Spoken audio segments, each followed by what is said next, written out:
would like to read to you a poem from Ted Loder. It says, Holy One, there is something I wanted to tell you, but there have been errands to run, bills to pay, arrangements to make, meetings to attend, friends to entertain, washing to do. And I forget what it is that I wanted to say to you. And mostly I forget what I'm about or why. Oh God, don't forget me, please, for the sake of Jesus Christ. Eternal One, there is something I wanted to tell you, but my mind races with worrying and watching and weighing and planning, with rutted slights and pothole grievances, with leaky dreams and leaky plumbing and leaky relationships I keep trying to plug up, and my attention is preoccupied with loneliness, with doubt, and with things I covet. And I forget what it is I want to say to you, and how to say it honestly, or how to do much of anything. Oh God, don't forget me, please, for the sake of Jesus Christ.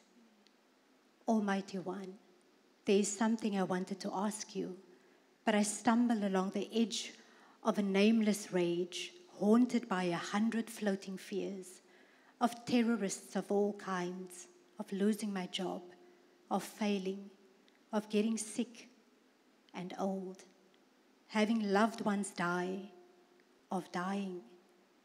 I forget what the real question is I wanted to ask, and I forget to listen anyway because you seem so unreal and far away, and I forget what it is I have forgotten.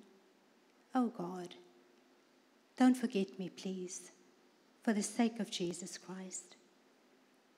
Oh Father, in heaven, perhaps you've already heard what I wanted to tell you. What I wanted to ask is, forgive me, heal me, increase my courage, please. Renew in me a little of love and faith, and a sense of confidence, and a vision of what it might mean to live as though you were real and I mattered, and everyone was sister and brother. What I wanted to ask you, in my blundering way, is don't give up on me. Don't become too sad about me, but laugh with me and try again with me, and I will with you too. What I wanted to ask is for peace enough to want and work for more, for joy enough to share, and for awareness that is keen enough to sense your presence here, now, there, then, always.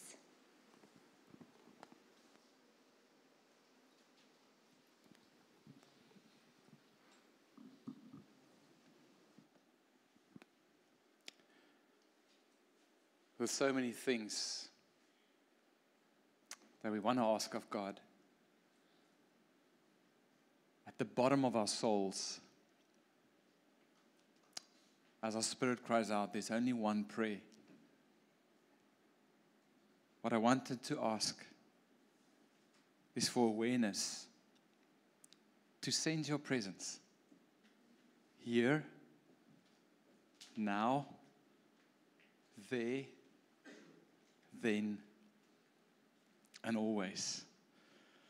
Isn't that beautiful words from a modern day psalmist?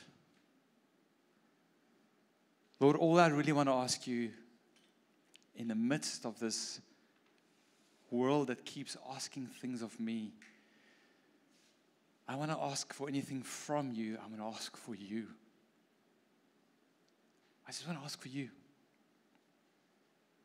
Everything around me, so oftentimes everything in me, the daily grind, chores, the emotional roller coasters, it leaves me weary. It leaves me out in the wilderness. And our series on friendship is about finding friendship with God in the book of Psalms. And this morning we're going to look at another psalm. We've looked about through a few this morning already, but we're going to stop in Psalm 63. And the title of this message is Friendship with God in the Wilderness of Weariness. friendship with God in the wilderness of weariness. Before we read Psalm 63, it's important for us to get the context, because those aren't just words that I've come up with to create a clever title this morning, but it was in a wilderness of weariness that this psalm was written. Sometimes we read the Psalms and we think that the psalmist, and many times David, had this lofty idea that he's going to write down poems that thousands of years later people will recite, will sing, will read, will pray, will preach. In the end, David was just a man who was seeking God and used his own words to speak to God. And God in His sovereignty kept those words, divinely inspired through His Holy Spirit, and today we get to glean from it. So if you opened up your Bibles in Psalm 63, you'll see that before the psalm starts, it says this, a psalm of David when he was in the wilderness of Judah. It gives completely different meaning to the words. Because now we know where he was and what he felt and what he would have gone through in that moment when he wrote those words. So let me help you. The wilderness of Judah could refer to one or two seasons in David's life. We don't know for sure. Theologians say it could either be he's fleeing from King Saul, or it could be he's fleeing from his son Absalom. In both those times, he found himself out in the wilderness, and David is fleeing for his life. I don't know how many of us in this room can relate to that, just to start us off with. If it is about the season of running away from King Saul, who wanted to kill him, to take him out, it's an approximate season of 10 to 13 years. Where he was running for his life, filled with anxiety, fear, hiding in caves, fighting unplanned wars, where his family members were stolen. And at 2 occasions, David actually had the means to take out King Saul and kill him. But David had another place where his strength was from. That even though his enemy would be silenced and dead, it wouldn't sustain his soul. And in a moment, we'll see who and what did. He didn't give in to that temptation to get himself out of this long wilderness of weariness.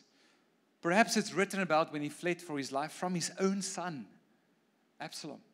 Imagine that. Having to run for your life because your own son in his rebellion wants to take your life. A rebellious son dishonoring his father. The anointed king, King David of Yahweh himself, had to flee from his own family. Nowhere safe to sleep. No day's rest. Where he didn't have to peel his eyes and listen to what's the news on the ground. Are they coming? Are the pursuers going to take him over? In the first case, he had to flee from anyone who was responsible to protect him.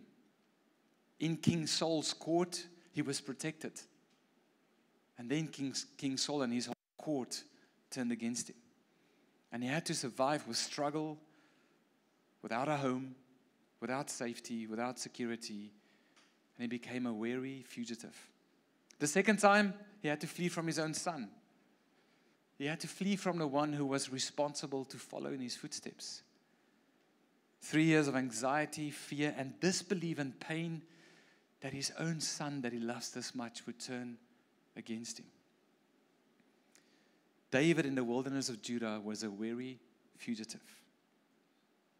And in that moment comes one of his deepest confessions. Psalm 63. Now, we might not be a fleeing family, or fleeing foes, or kings, or chariots, or horses. We might not run tonight to find a cave to sleep in because we have a warm place to lay our heads. We might not have any physical battles to fight. But we too have long days and long nights. Errands to run, bills to pay. arrangements to make, meetings to attend, friends to entertain, washing to do. Our mind races with worrying and watching, with weighing and planning, with rutted slides and pothole grievances, with leaky dreams and leaky plumbing, and leaky relationships that we keep trying to plug up. Our attention is preoccupied with loneliness, with doubt. David's cry in Psalm 63 is our cry today. Because so many of us find ourselves so often in our wilderness of weariness.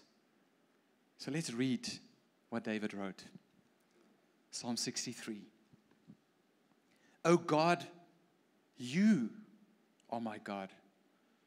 Early I seek you. My soul thirsts for you. My flesh faints for you, as in a dry and weary land where there is no water. So I have looked upon you in the sanctuary, beholding your power and glory.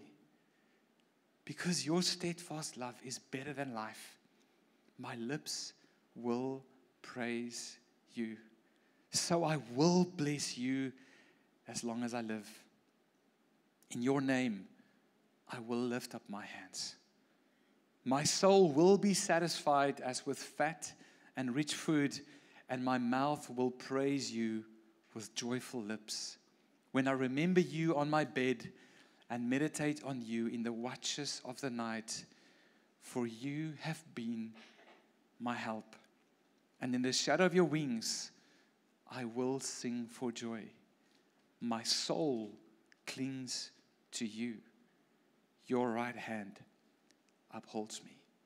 And we'll pause our reading there. Let's meander through some of the thoughts in the psalm. I'm not going to go through it in an A to Z structural way, but I'm going to bring some things together that David wrote. The best place to start is with his first confession. You are my God. When I wake up in the morning, my first thought is, I have a God, and I know him, and he knows me. You are my God, not an out there God, not someone else's God, not the Hebrews people God, but you are my God. Not just the God of my church, or my family, or my grandpa, or my mom, or my friends. You are my God. Deeply, personally, intimately, I know who my God is. He is not far off, but he is as near as me opening my eyes first thing in the morning and say, you are my God. What a bold confession. Not sometimes you are my God. Not when I choose to make you my God, you are my God. Not sometimes you are my God and sometimes you're not. But you are constantly, at all times, in all things, even in my wilderness, you are God. Because you are unchanging. And here in changed circumstances, I make that my first confession. That you are God. Always, at all times. No one else or nothing else is my God. My weariness is not God. My anxiety is not God. My fear is not God. My strategic plans are not God. Google Calendar is not my God. WhatsApp is not my God. The men in my life surrounding me to help me get to the other side, they are not God. You are. The first and foremost and foundational confession of friendship with God are those 4 words. You are my God. And in the wilderness of weariness, where everything shouts loudly and says, there are other things to serve, our dependence on God is tested, and also it grows. Where we get to a place where everything in us is so thirsty that no other things we've tried to quench our thirst has helped, that all we can say, God, it's you, and you are mine and I'm yours. The temptation when we are weary is to find friendship in the empty promises of false gods. There's a long list that I'm not going to try and say because I'm going to leave out some. False gods of security, significance, sufficiency, salvation, earthly friendships, families, and all these things in itself are good. But if they become our God, we might just find ourselves walking around the wilderness of weariness a little while too long. David also says, early I seek you, I remember you upon my bed, and I meditate on you in the watches of the night.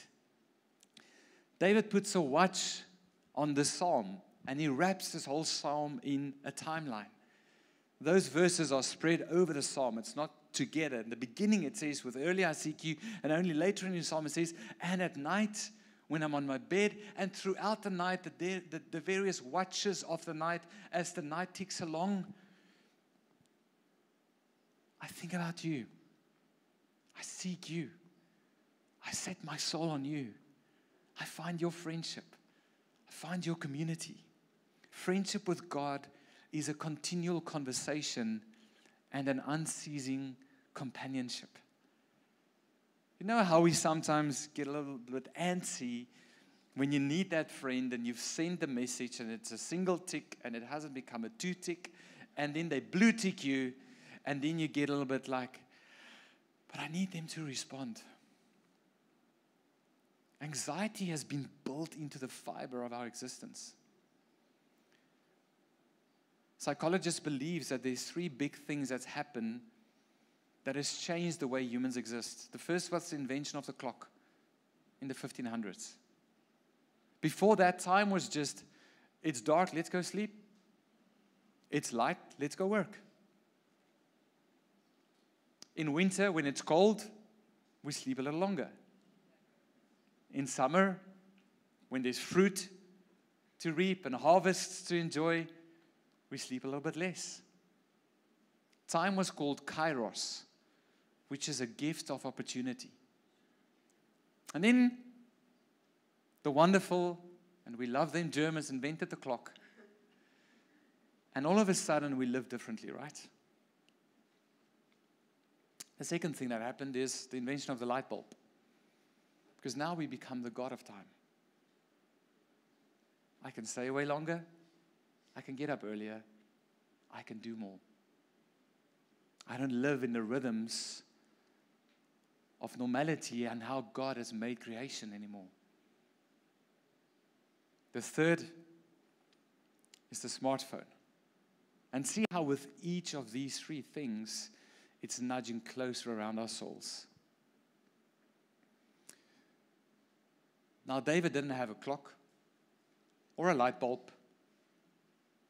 or a phone, but he had different enemies that with each word he was hearing, they're coming a little bit closer.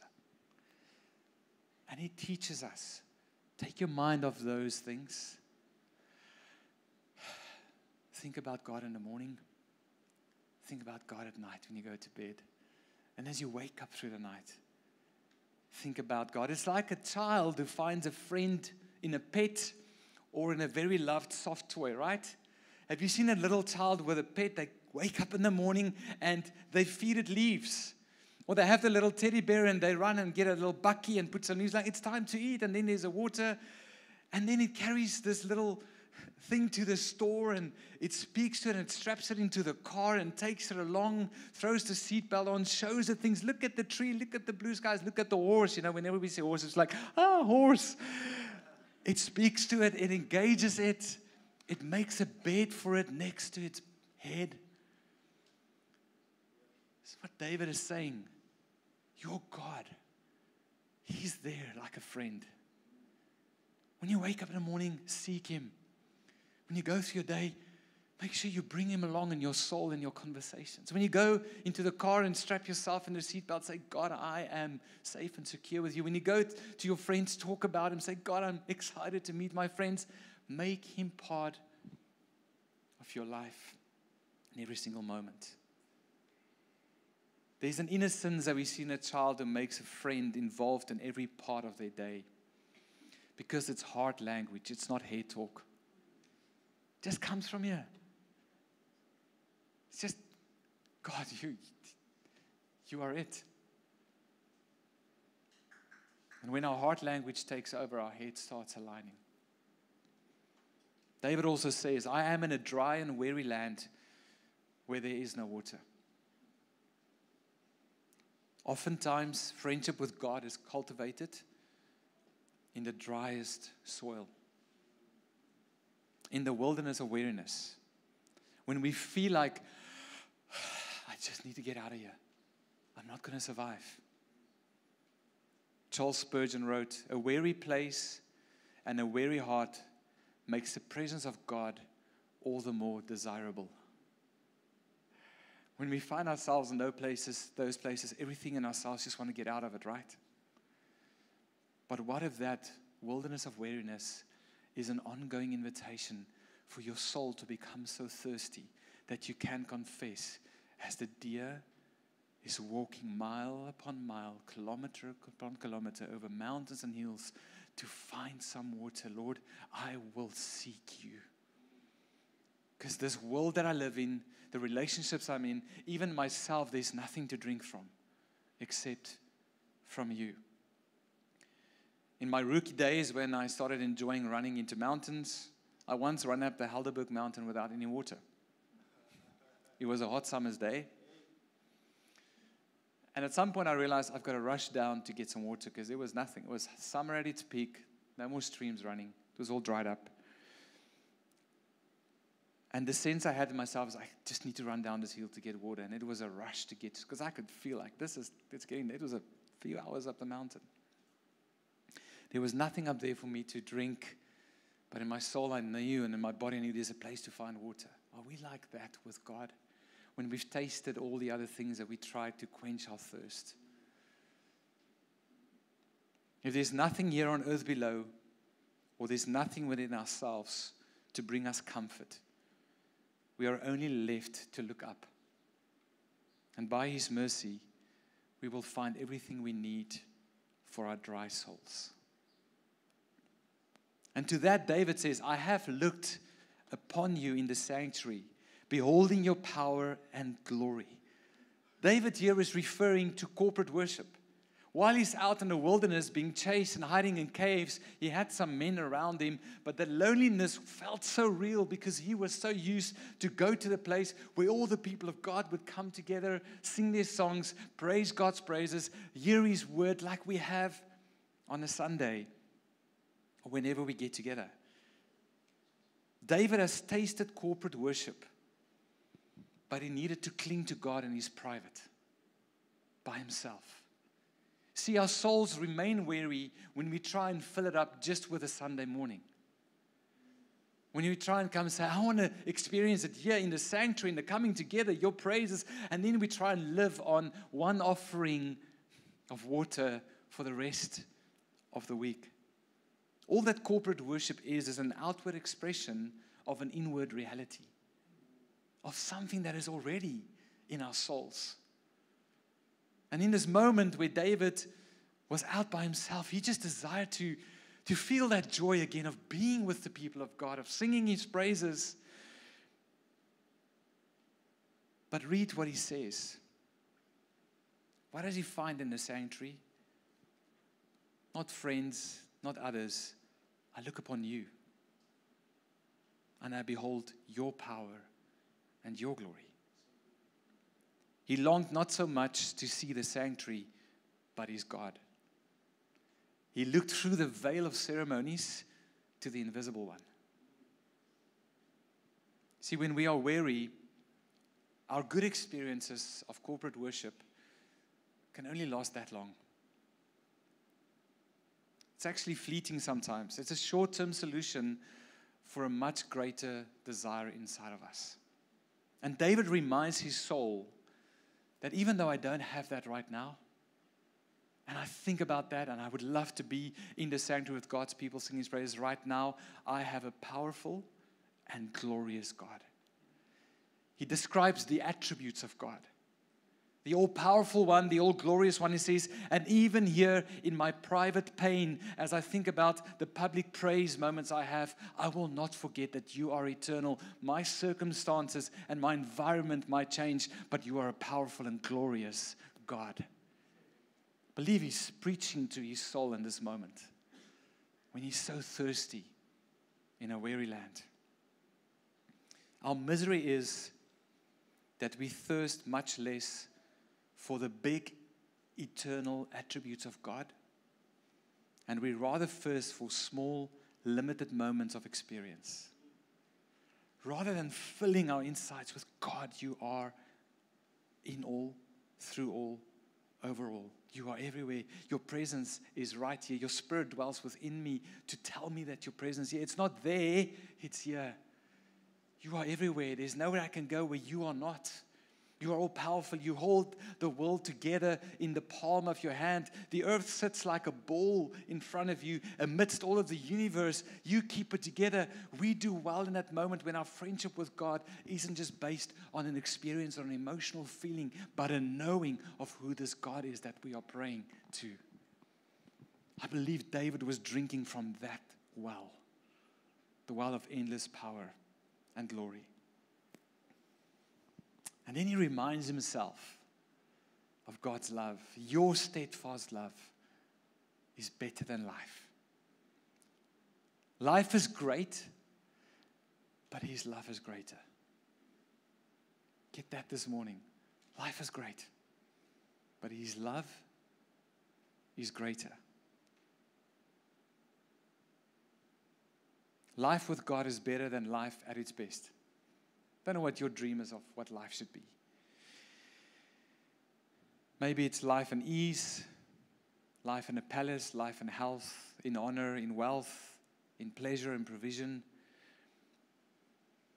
But it's the love of God that when our soul tastes, we realize it doesn't matter where I am, whether I'm in the wilderness of weariness, whether I'm not amongst those who's praising him, because I have his love. And that's never up for question. He made it physically visible in his Son that he sent to the cross.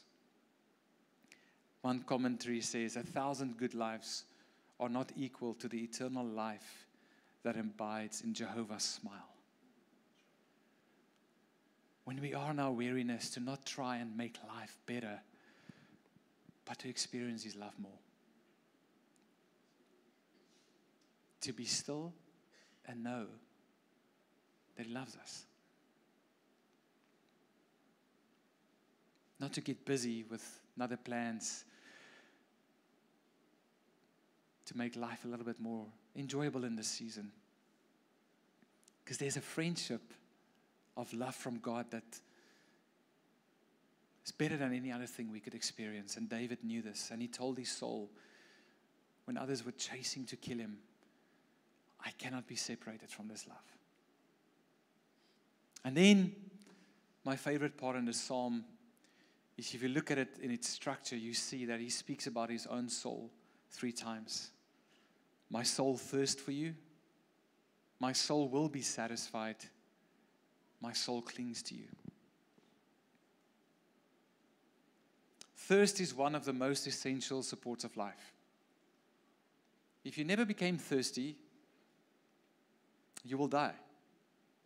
You need to experience thirst to motivate your brain and then your body into action to drink water, right? You guys understand that? Our soul needs to thirst for him. And it does. Do we become quiet enough and still enough to recognize when there's that thirst? And then it becomes an essential to life. I cannot live today without my soul drinking from the wellspring of life. Thirst is only satisfied with water. And so it is with God, that our souls are only satisfied with him. And then I see the progression. It starts with a soul that is thirsty for him. A soul that recognizes the thirst. But then there's movement, right? It doesn't end there. Just say, I'm thirsty for you, I'm thirsty. No, God is a gracious, kind, compassionate, pouring out kind of God that gives us the water of life. And then the second thing, my soul will be satisfied, speaks about drinking with expectation. As I drink this water, I believe that a satisfaction will come to me. Do you come to your friendship and your relationship with God with expectation? Do you open up your word and read the Bible and pray with a sense that if I drink here, a satisfaction will come inside of me? And it says, satisfied with rich food, with fatness. It gives us a picture of a banquet of the best things you can eat. You guys know how much I enjoy food. That moment is amazing where you're so hungry and like everyone says, eat, and there's your stuff to eat, and you're enjoying it every moment. He says your soul will experience that when you come with expectation. Imagine going to a banquet feast with no expectation to eat. Yo, I feel you, brother. But if we come with an expectation to be satisfied in our souls, guys, there's life everlasting. There's drink everlasting. There's food everlasting. It doesn't run out. And then the third progression, because my soul is thirst, and because I know that when I drink from you, satisfaction come, oh, then Lord, I'm going to cling. I'm going to cling. I'm not going to let go.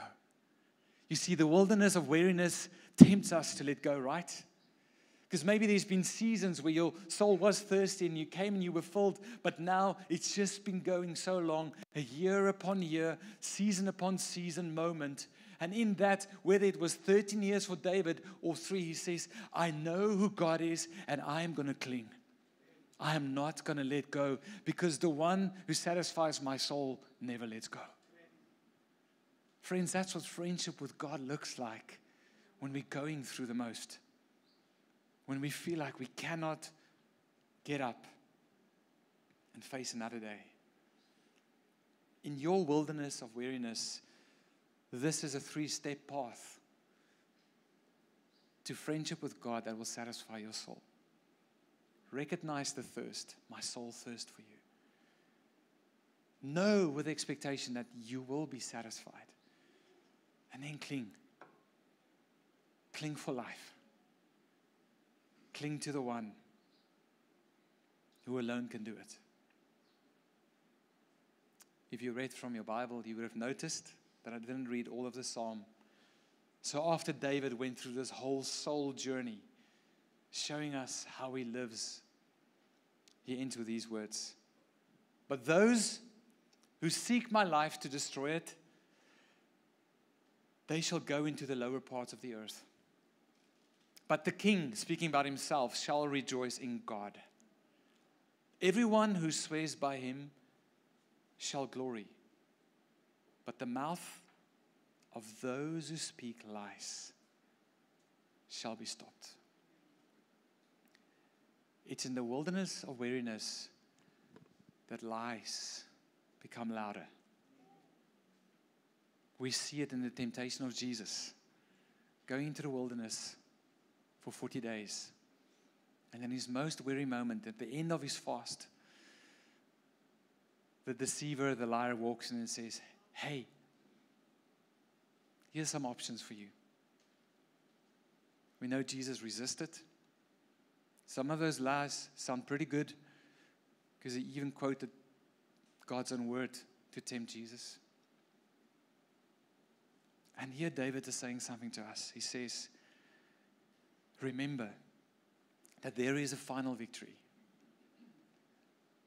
That those who are seeking out to destroy us, that this season where we are bound to the watches on our arms and the tick, tick, tick, where we are bound to the phones in our hands and the beep, beep, beep, there's another clock ticking where that will all be over. And every evil thing, an evil spirit, and the evil one himself will be removed into the downward parts of this realm that we live in.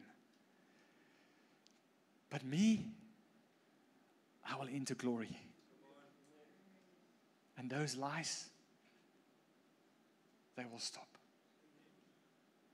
So what does friendship with God in the wilderness of weariness look like for you today? Maybe as I'm preaching, you realize there's some lies that's shouting too loud. Maybe you haven't tasted the water of life.